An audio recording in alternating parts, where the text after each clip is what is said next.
First, there was the Great War, the war to end all wars. And then there was another. And in the wake, countless more followed, some ideological, some physical, but all with real costs. And now comes another, one unseen and unnoticed, but perhaps more important than any before, the war on nothing. Now before I continue, just three things I want you to think about. First, I want you to think of an issue or a problem that you genuinely care about. I'll give you 5 seconds here. Good. Now, if you couldn't think of anything, that's okay. If you have though, here's a second question. Why do you care about it? Why does this thing matter to you? Why is it important? Maybe a bit more time, 10 seconds.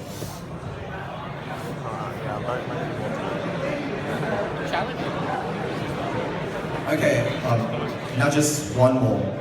What have you done about it that's more than just a Facebook like or an angry rant? Can I just get a show of hands for anybody who's thought of something for War 3? Okay, if you have, that's great. You're a beautiful human being, keep it up. But if you haven't, you're not alone. I know I can't, at least not to any degree I'd be proud of. And that makes me feel guilty and disgusted and worried, but it's the truth. I probably care more about what people think of me not caring than about anything real out there. So I was watching this Janae Aiko video, right, and it's pretty cute, and it just made me think. So she and Childish Gambino are reenacting John Lennon and Yoko Ono's bed in protest against the Vietnam War, an immensely powerful symbol. Yes, they're controversial figures, but you can't deny the enveloping desire for peace and for change that swept the world back then. Same with the American Civil Rights Movement in the 50s and the 60s. We're looking closer to home. What about the green bands of the 1970s? You walk down the rocks, you can still see the impact of that today. And it's not like activism or progress has stopped. Social movements today like the LGBT Pride or the Black Lives Matter movement are huge and important, but then too often the message gets lost, and for the general public, they're only seen capable of making sporadic bursts of passion. And maybe leaders like Martin Luther King Jr. still exist today, and people do care, it's just that we don't hear about it. And to be honest, that's very likely part of the problem. I mean, just look at what's trending on Facebook, and it goes, Grease fan theory, Arnott's brings back original pizza chips. That one I can respect. Prime Minister of Australia speaks about ISIS. But at the same time, I do believe there's something more to it, something structural, a systemic desensitization of the masses. In this age of information where the entire world is at your fingertips, that can only seem paradoxical, but rather I think that constant bombardment of information is the reason.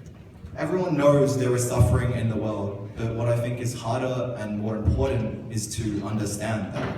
Everyone knows there's been war in Syria, for instance, for 5 years now, costing hundreds and thousands of lives.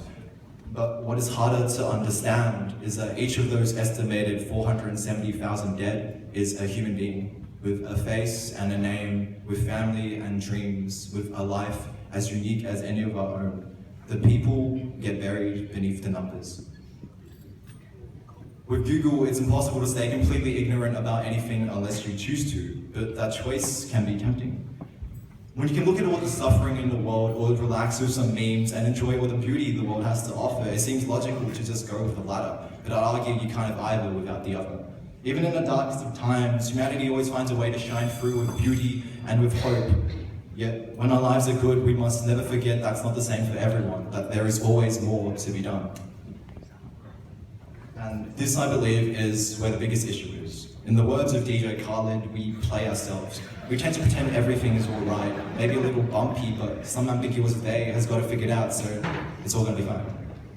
2 words and you'll know exactly what I mean. Coney 2012.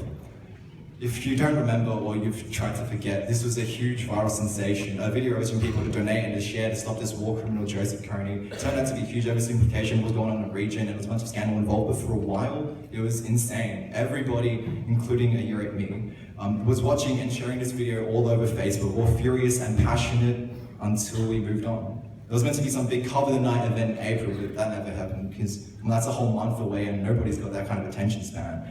Essentially, people ended up caring less and for less time about this than for Harambe. Rest in peace, buddy.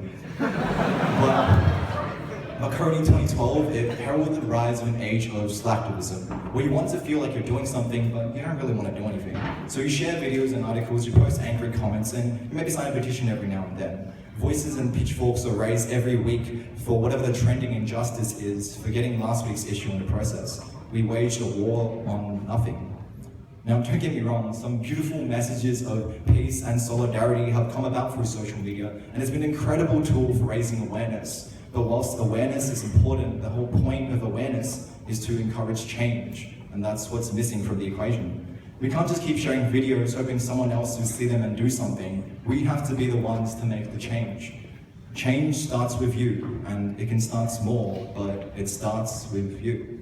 And it has to, because the cost of apathy is too high. In the now, the world continues crying while we sleep complacent saying that we've done a bit.